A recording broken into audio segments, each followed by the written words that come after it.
Very warm good evening to all. Today we'll be discussing a very important part, that is estoppel. Now, estoppel is something which is very important in the Indian Evidence Act because it applies to most of the matters where if we are vigilant, we can get the justice for our clients if we know the law of estoppel. Now, law of estoppel is very unique in the sense that if you can apply it and if you understand it, you will get a bigger relief for your client at the initial stages of the case. Now, what is estoppel? Estoppel, the meaning itself is a stopping a person from saying something which he opposite of which he has already said. Now somebody said this land, this bungalow belongs to me, and later on when it comes before to court, he says no, it does not belong to me. But then you can prove that once he has said that this bungalow belongs to me, it's a material thing. He cannot go back on his words. This is law of estoppel. Now it is defined under section 115 of Indian Evidence Act. If you read under 100 and section 115 of Indian Evidence Act, you'll find it said there should be a representation by a person, and that by that representation the another person, next person, acts upon it. And if that person goes back on his words, the first person, it will be detrimental to the interest of that person. Suppose if I sell a property today, I being A to B, and later on I say before the court that I was not an owner of the property and I was not having title. I cannot be allowed to say the same once I have said, admitted that I am the owner of the property. I have sold, I have received the money. Now, if I go back on my word, it will be detrimental to that person. So, once in the law of estoppel, it is said that once you have mentioned that you mean that I am the owner of the property or such and such things belongs to me, you cannot make another statement.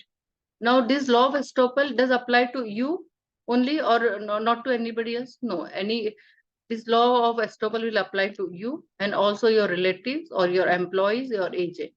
Now, I say this bungalow belongs to me. I give power button to somebody, an agent of mine. That is being, I appoint an agent through power of attorney for sale. Now, again, does employee say, like, I cannot return or say that I don't believe that employee or I don't trust that assistant of mine. No, I am bound by the law of estoppel. Once I have made a statement, it is completely, I am bound by the same. Now, if you fail to do so, what happens? The law will, of course, hold against you. So always remember that law of estoppel is something which stops you from saying opposite of what you have already said. Now, there are some exceptions that law of estoppel will not apply to these things. There's criminal proceedings or a stranger or a minor or somebody who is of unsound mind, may not be minor, maybe a major, but the mental status of that person is not able to match with the common people, common sense. Somebody who is not in control of their senses, then it may be government again. You cannot apply that. But there are some judgments which says if the once government has also made some statement, suppose it's a tax benefit, somebody is given tax benefit today, and later on the government say no, we do not want to extend this tax benefit for 3 years, and some person has, the farmer has taken a loan for 3 years, on the basis of that there will be subsidy or there will be no imposition of taxes for those loan, then the government is also bound by the law of estoppel. Then also where both parties have already acted upon it. Suppose I say this bungalow belongs to me, and later on I say it doesn't belong to me, and but you have not acted upon the same. If you have not acted upon it, it will not apply. Also, against the minor and children, strangers also it will not apply. If I make a statement, this place belongs to me, and it is not, I make this statement to a stranger, this stranger, and the stranger is not affected by it. Let's suppose in मजाक में भी बोलते हैं ताजमहल हमारा है, ऐसे कोई बोल रही है मैंने ताजमहल बनाया, and it is not affecting anybody. That is not a law of estoppel. It will not apply. So it is very easy to understand, but then it is very difficult to apply in the law. So you have to read in depth. We will take a complete session. Now I'll give one example also. There is one judgment of the widow lady. The case is known as Sarachandra Day versus Gopal Chandra Laha. Here there was a widow lady. She has got a property. She had a son and daughter. Now there was some dispute between the family members. There's all three of them. The mother was in the possession of the property. She created a mortgage. Now the mortgage interest was created to one person, and that person sold that property to another person. Now later on, the son says that he was aware about all this, and later on they said my mother did not have a title, but they were very well aware that mother was mortgaging the property, the daughter and son, and later on they cannot say that my mother has sold the property without our consent, or she has mortgaged, because they were aware that she has mortgaged the property. This is a very important case. Then also we have section 40, that in Indian Evidence Act, which is our previous judgment, which is relevant to a bar, a second suit and trial. Now it is not res judicata. Always understand that there is a previous judgment about this. Now you cannot come before the court, and it will be a bar to a second suit or a second trial. So it is very important. Secondly, how law of estoppel is created. Law of estoppel is not created by talking or speaking. It will be created by a record. There will be court record. There will be government records. So you can find out that in the government record, this property belongs to so and so person. By deed, sometimes the people enter into compromise, sometimes the people enter into agreement by deed of any kind. Then once they have accepted the deed, they have signed in the presence of witness, it will also act as a stopper. Also by conduct. If by my conduct I say that I'm going to do it, I have done it already. If I have said I have already paid stamp duty on this flat, and later on in the agreement I write I have paid the stamp duty. Later on, after selling of the flat, what happens that there is some stamp duty which comes from the government. Then I say no, no, no, I have not paid. I have to pay. No, you can't. Once you have said you have made the payment, you are bound by it. That is a law of estoppel. So it was in short law of estoppel to for all of us to understand. I'll go to the reading part by Vandana today. This is also very interesting part on the revision.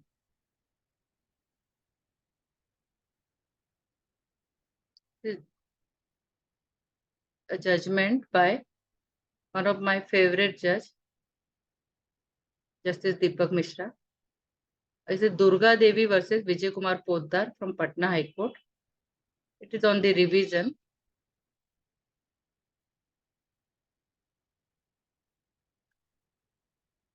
Vandana, you can start from here.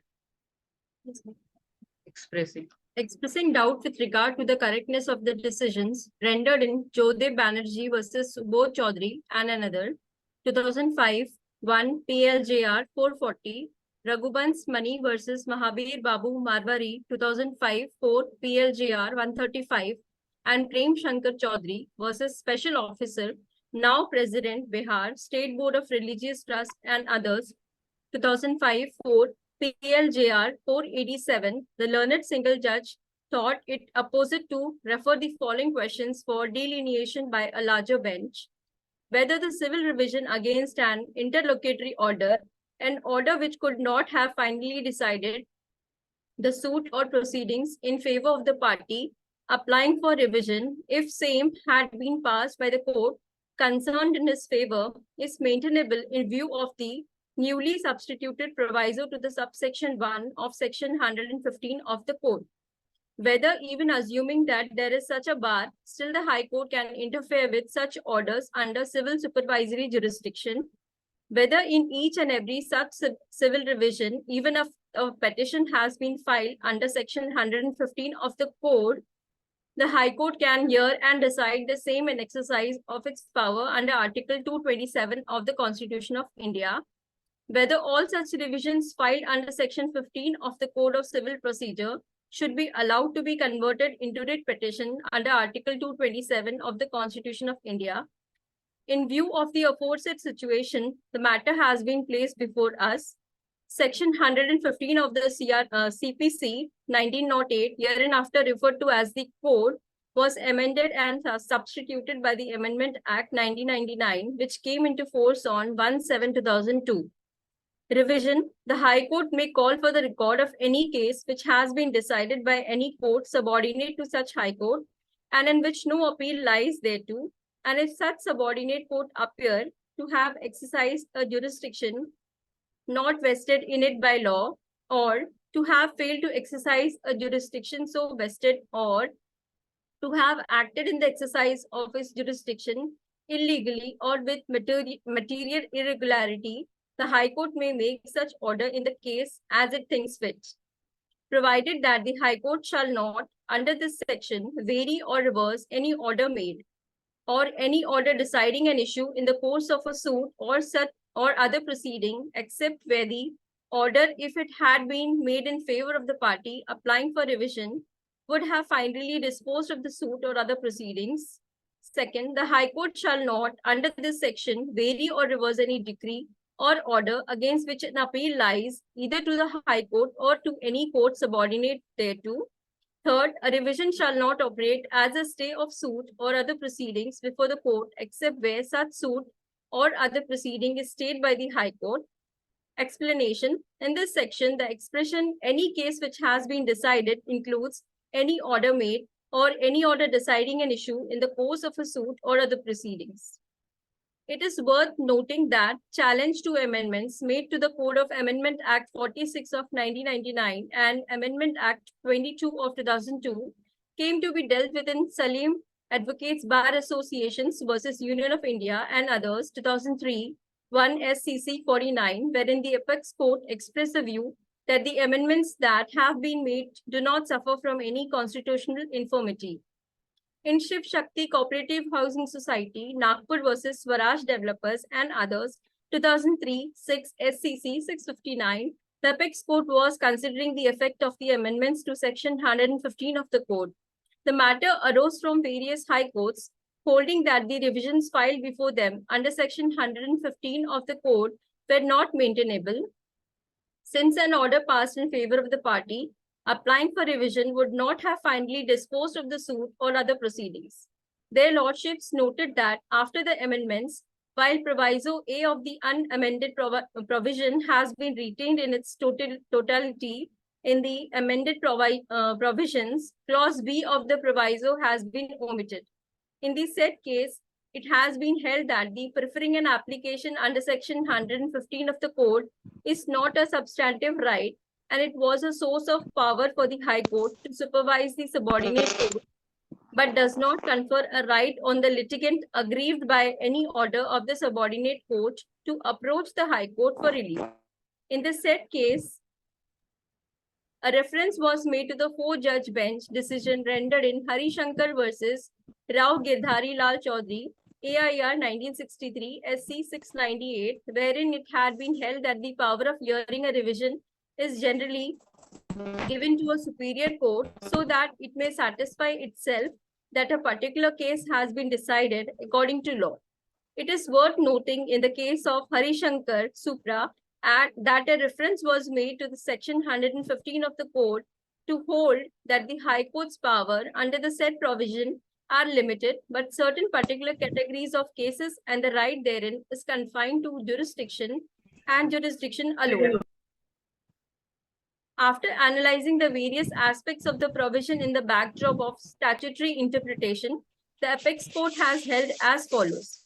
A plain reading of section 115 as it stands makes it clear that the stress is on the question whether the order in the favor of the party applying for revision would have given finality to suit or other proceedings.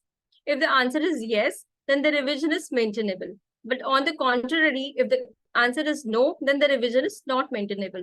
Therefore, if the impugned order is interim in nature or does not finally decide the list, the revision will not be maintainable. The legislative intent is crystal clear. Those orders which are interim in nature cannot be the subject matter of revision under section 115. There is marked distinction in the language of section 97 of 3 of the old Amendment Act and section 32 of 2(1) of the Amendment Act. While in the former, there was clear legislative intent to save applications admitted or pending before the amendment came into force. Such an intent is significantly absent in section 32(2) of 1. The amendment relates to procedures. No person has a vested right in a course of procedure. He has only the right of proceeding in the manner prescribed. If by a statutory change, the mode of procedure is altered, the parties are to proceed according to the altered mode without exception unless there is a different stipulation. In view of what has been stated above, the inevitable conclusion is that the High Courts were right in the conclusion about non-maintainability of revision applications. Underlying is as, from the aforesaid enunciation of law, it is clear as day that their lordships have held that in case an order is interim in nature, it cannot be subject matter of revision under section 115 of the code. It has been categorically held that if the order in favor of the party applying for revision would have given finality to a suit or other proceedings, and the answer is yes, then the revision would be maintainable. And if the answer is negative in the nature, then the revision is not maintainable. Thus, the acid test that is to be applied in every case is to discern and find out whether the order, though interim, would dispose of the suit or other proceedings. In Suryadev Rai versus Ramchandra Rai and others, 2003, 6 SCC 675, a two-judge bench of the Apex Court was dealing with the impact of amendment in section 115 of the code brought in by Act 46 of 1999 with effect from 1/7/2002 on the power and jurisdiction of the High Court to entertain petitions seeking a writ of certiorari under Article 226 of the Constitution or invoking the power of superintendence under Article 227 of the Constitution as against similar orders, acts, or the remedy of filing civil revision under Section 115 of the Code was available to the person aggrieved. While dealing with the scope of exercise of jurisdiction after amendment to Section 115 of the Code, their lordships have held thus. Section 115 of the CPC has amended does not now permit a revision petition being filed against an order of disposing of an appeal against the order of the trial court, whether confirming, reversing, or modifying the order of injunction granted by trial court. The reason is that the order of High Court passed either way would not have the effect of finally disposing of the suit or other proceedings. The exercise of revisional jurisdiction in such a case is taken away by the proviso inserted under subsection 1 of section 115 of the CPC.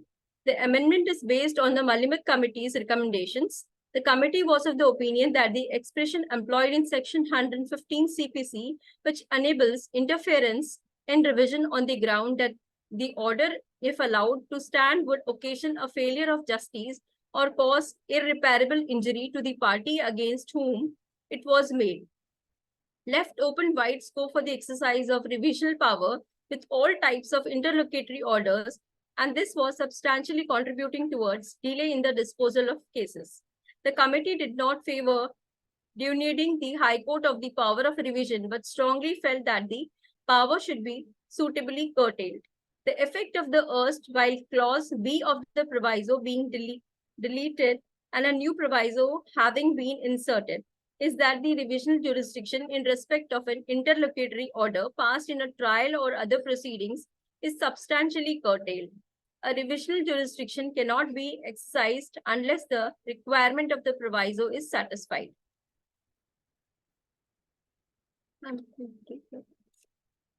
After so holding, their lordships adverted to the impact of the amendment of jurisdiction under Articles 226 and 227 of the Constitution and eventually held thus, such like matters frequently arise before the High Courts.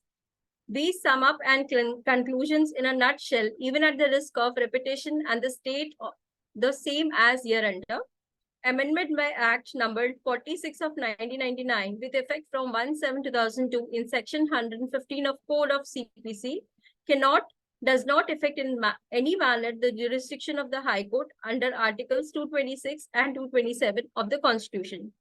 Interlocutory orders passed by the courts subordinate to the High Courts against which remedy of revisions has been excluded by the CPC Amendments Act 46 of 1999 are nevertheless open to challenge in and continue to be subject to certiorari and supervisory jurisdiction of the High Court.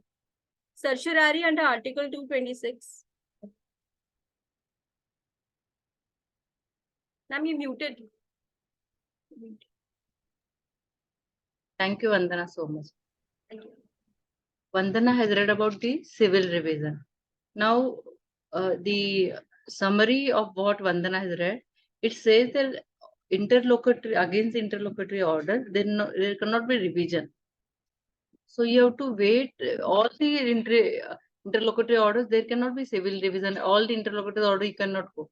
Normally, I will give an example of the family court matter under section 24 when there is a maintenance pass. There is no appeal because it's not a final order. It's an interlocutory order. And normally you cannot file revision and you go for a writ petition before the High Court for reduction or for the enhancement of the maintenance. Now taking this thread ahead, I will discuss two sections, that is section 24 and 26 of the Hindu Marriage Act. Section 24 is very common and very popular. Whenever you get a petition under Hindu Marriage Act, if you are for wife, you make an application for the maintenance of the for the wife. Now, when you make an application for maintenance of the wife, sometimes it is very difficult how to get maintenance for your client. Now, and remember one thing, it is gender neutral. You can also ask for maintenance for the husband, but there are some conditions which is laid down in the section 24 itself, which says that under section 24, if the husband has incapacity to earn, maybe physical, mental, or something which is his handicap, then only you can make an application. Otherwise, unnecessary making an application will bring out the wrath of the court. So always remember, whenever you are making an application under section 24, be careful.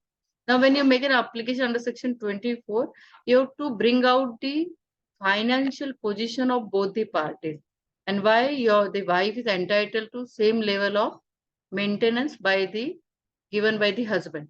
Now here we can bring out the vehicle usage, the residential property he has, the commercial property he has, the salary, the cell phones he uses. Now, if somebody uses iPhone, it comes in a good amount. So if somebody uses cell phone of a 1 lakh rupees and he says he doesn't have any amount to pay maintenance, you can always bring it to the court's knowledge. Also, there are sometimes the person uses the vehicle, four-wheeler, and if he has purchased the new vehicle, you can always bring it to the court as he is not paying the maintenance, but he has the money to, or he may be making trips abroad.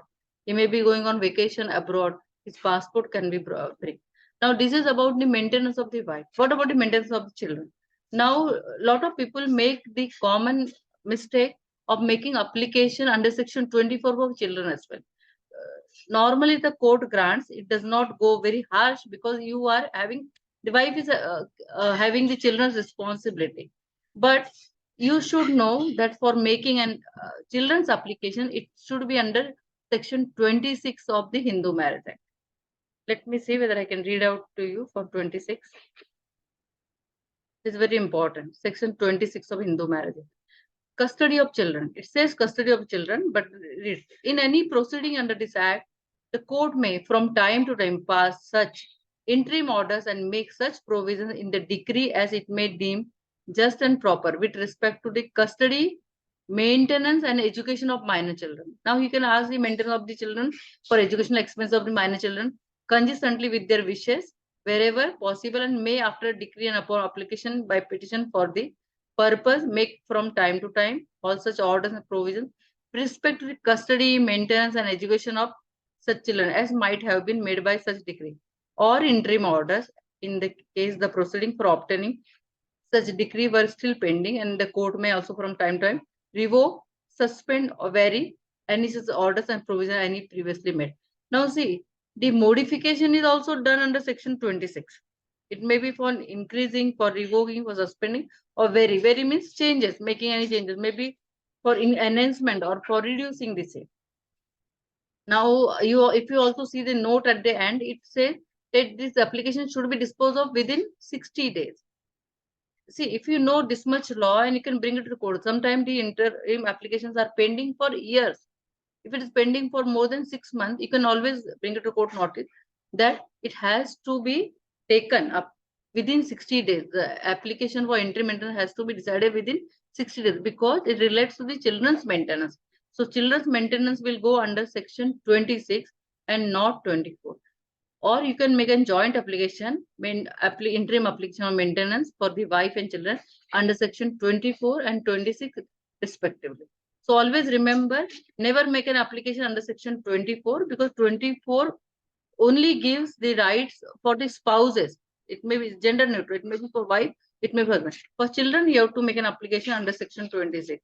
It is not necessary that you should know everything, but when you know the law, it affects your client's right. It also impresses the court. Also, it is easier to get the orders, because if you can expound upon the court that I know the law, the court also appreciates them. See, like it is say, the section itself, it is saying that within 6 days this application has to be taken out. So that's what all about for today. If anybody wants to speak, or you can introduce. Madam, Hello. hello. Haji. Madam, I want to speak something. Who is speaking? Madam, I'm speaking Advocate Ravi Chandwani. जी sir And बोलिए. Madam ऐसा है ना कि काफी दिनों से मैं आपका ये चैनल देख रहा हूँ, मैं आपका यूट्यूब पे भी चैनल देखता हूँ और मैं काफी वहां से नॉलेज लेता हूँ. I just joined as an advocate since 1.5 year to 2 years. तो मेरी एक गुजारिश है, ड्यू टू अनअवॉइडेबल सर्कमस्टेंसेस मैंने लास्ट के 2-3 आपके जो ये जूम मीटिंग पे लेक्चर्स हुए हैं वो मिस हुए हैं मेरे. तो मेरी ये रिक्वेस्ट है कि कहीं आप उसको अगर यूट्यूब पे डाल देंगी तो फिर मैं मैं उसको ट्राई देख करूंगी पाऊँ. सर, ट्राई करूंगी. जी, थैंक यू सो बस यही यही कहने का था मैडम. जी जी मच. जी. आप कहाँ पर प्रैक्टिस करते हो? जी मैं कल्याण में प्रैक्टिस करता हूँ मैडम. सर मैंने बुक भी कल्याण वाला. लिखी है, मैंने बुक भी लिखी है ड्राफ्टिंग पे जूनियर लॉयर्स के लिए. जी जी मैंने वंदना देखा मैडम. फोटो डाल दीजिए ना, वो मैंने कल्याण कोर्ट का लाइब्रेरी में दी है. जी वो आपका उल्लासनगर में भी है, कल्याण में भी है, मैंने चेक हाँ, किया है मैडम. जी जी, जी जी जी. वहां से भी आपको थोड़ा हेल्प मिल जाएगा. बिल्कुल बिल्कुल. जी. Anybody, anyone more? Aishwarya, Ramakant Yadav, these people are new to me, they can also speak. Saili, Shubhangi. Ma'am. Hello. Hello. Good evening, ma'am, Good evening. and everyone present here. Ma'am, I would like to express my heartfelt gratitude towards you for organizing such an informative session and also for sharing your valuable experience with us. Thank you so much, ma'am. Thank you so much.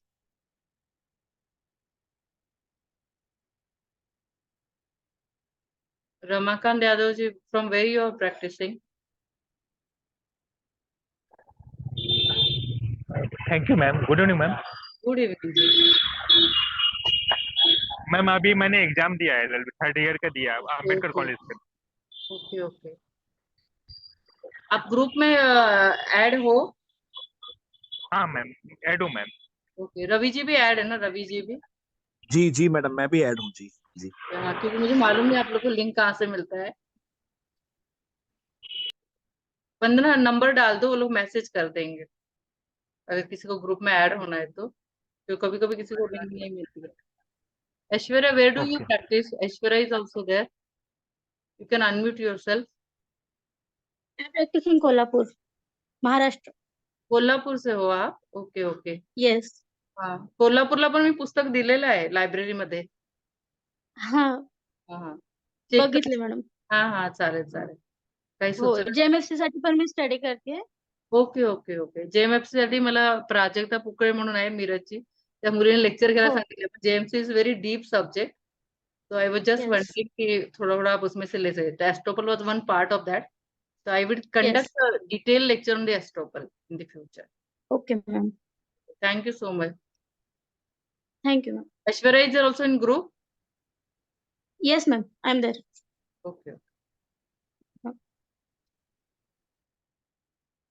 We will end for today. Thank you everybody. Thank you. Good night. Thank you so much, ma'am. Thanks.